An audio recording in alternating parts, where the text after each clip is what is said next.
Hello friends, இந்த வீடியோவில் நம்ம ஒரு லேப்டாப்பை எக்ஸ்ப்ளோர் பண்ண போகிறோம். ஸோ ஆல்ரெடி 2 ஓல்டு லேப்டாப்ஸை எடுத்துகிட்டு ரெண்டுமே ஒர்க் ஆகாது. நம்ம 2 லேப்டாப்ஸையும் எக்ஸ்ப்ளோர் பண்ணி எதில் ஸ்பேர் பார்ட்ஸ் வந்து எது ஒர்க் ஆகுது எது ஒர்க் ஆகலை அப்படின்னு நம்ம சூஸ் பண்ணிவிட்டு ஸோ ஒரு லேப்டாப்பை நம்ம ஒர்க் பண்ண வைக்க போகிறோம். வீடியோவில் பார்க்குறதுக்கு முன்னாடி ஒரு ஓவர்வியூ கொடுத்துட்றேன். ஸோ என்கிட்ட இப்போ 2 லேப்டாப் இருக்குது. 2 லேப்டாப்பில் ஒரு லேப்டாப் ஃபிசிக்கலாக டிஸ்பிளே ஒர்க் ஆகும், மற்ற ஸ்பேர்ஸ் எதுவுமே வந்து நம்ம என்ன செக் பண்ணலை. செகண்ட் லேப்டாப்பில் வந்து டிஸ்பிளே வந்து உடஞ்சிருச்சு, ப்ரோக் ஆகிடுச்சு. ஸோ நம்ம அந்த லேப்டாப்பில் டிஸ்பிளே யூஸ் பண்ண முடியாது. அது இல்லாமல் அதில் ஹார்ட் டிஸ்க்கும் ஒர்க் ஆகாது. ஸோ அதனால் அதுவும் நம்ம யூஸ் பண்ண முடியாது. 2 லேப்டாப்ஸ்லேயும் இருக்க ஸ்பேர் பார்ட்ஸ் எல்லாத்தையும் எது ஒர்க் ஆகுதோ அதை எடுத்து நம்ம ஒரு லேப்டாப்பை ஃபுல்லாக ஒர்க் ஆகிற மாதிரி ரெடி பண்ண போகிறோம். அதுதான் இந்த வீடியோவில் நம்ம பார்க்க போகிறோம்.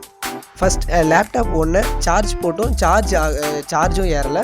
CPU நமக்கு பவர் பட்டன் கிளிக் பண்ணியும் ஒர்க் ஆகலை. ஸோ செகண்ட் லேப்டாப்புக்கு டிஸ்பிளே அது ஒர்க் ஆகுதா அப்படிங்கிறதுக்காக நம்ம சார்ஜ் போட்டு பார்க்க போகிறோம். அதில் சார்ஜ் லைட்டு இண்டிகேட் ஆகுது. ஆன் பண்ணும்போது CPU ஒர்க் ஆகிறது நமக்கு அது வைப்ரேஷனில் கொஞ்சம் தெரியுது. ஃபர்ஸ்ட் லேப்டாப்பில் இருக்க டிஸ்பிளேவை செகண்ட் லேப்டாப்புக்கு நம்ம ஷிஃப்ட் பண்ண போகிறோம். இப்போது ஷிஃப்ட் பண்ணியாச்சு. ஃபர்ஸ்ட் லேப்டாப்பில் இருக்க டிஸ்பிளே செகண்ட் லேப்டாப்புக்கும், செகண்ட் லேப்டாப்பில் இருந்த உடஞ்ச டிஸ்பிளே ஃபர்ஸ்ட் லேப்டாப்புக்கும் இப்போ நம்ம சார்ஜ் போட்டுட்டோம். சார்ஜ் போட்டுட்டு சார்ஜ் ஏறுது. பவர் பட்டனை ப்ரெஸ் பண்ணும்போது நமக்கு CPU ஒர்க் ஆகுது, வைப்ரேட் ஆகுது.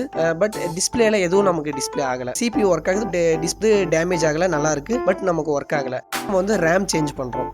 ரேம் நம்ம எதுக்காக சேஞ்ச் பண்ணுறோம்? ஒரு OS பூட் ஆகும்போது BIOS basic input and output system வந்து என்ன பண்ணுன்னா செக் பண்ணும், எல்லா ரேம் ஹார்ட் டிஸ்க் இது எல்லாமே கரெக்டாக இருக்கா அப்படின்னு செக். பயாஸ் செக் பண்ணும்போது பண்ணி ரேம் மிஸ்ஸிங் அப்படின்னு இருந்தால் 3 பீப் சவுண்டு வரும் லேப்டாப்பில் இருந்து.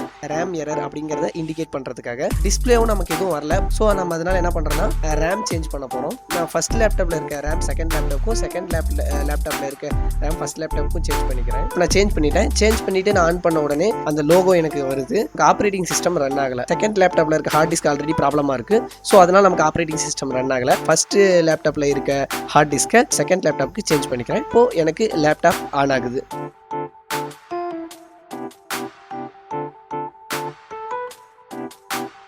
ஸோ இதுதான் CPU ஃபேன், இதுதான் ரேம்,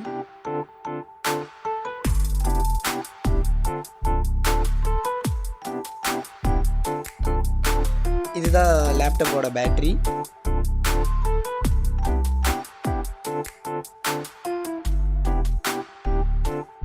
டிஸ்பிளே கனெக்ட் பண்ணுறதுக்கு. நெக்ஸ்ட் ஹார்ட் டிஸ்கை ரிமூவ் பண்ணுறேன்.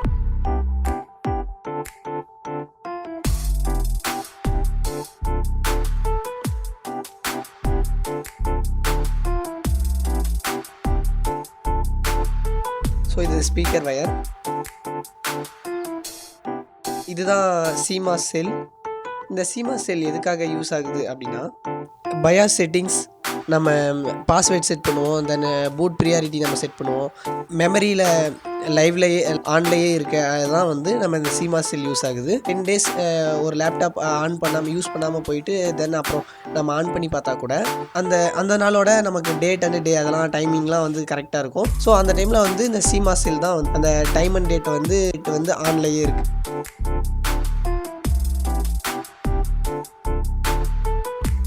ஸோ இதுதான் ரேம் ரிமூவ் பண்ணிக்கிறேன்.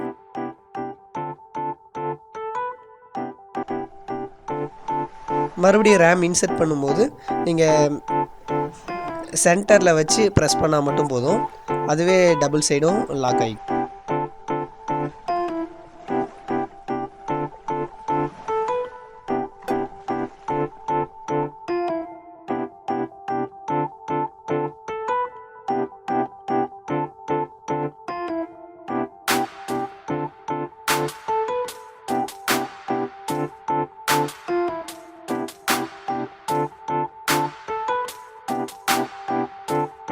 இதுதான் டிஸ்பிளே கனெக்ட் பண்ணுறது கனெக்டர்.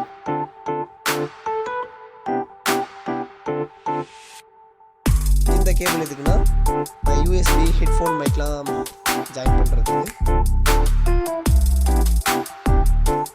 இது சார்ஜிங் போர்ட், இது ஈத்தர்நெட் போர்ட், இது VGA போர்ட், இது வந்து USB board.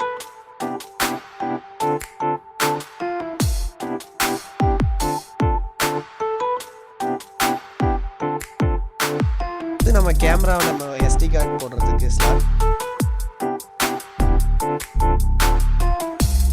So next hard டிஸ்க்கு கனெக்ட் பண்ணிக்கலாம்.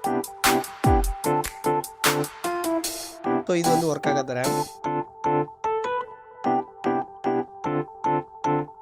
இது ஒர்க் ஆகாத ஹார்ட் டிஸ்க். ஸோ நம்ம இப்போ எல்லாம் கவர் பண்ணிட்டோம். லேப்டாப் ஆன் பண்ணலாம். ஓஎஸ் ரன் ஆகுது. பாஸ்வேர்ட் போட்டு நம்ம என்டர் பண்ணால் போதும்.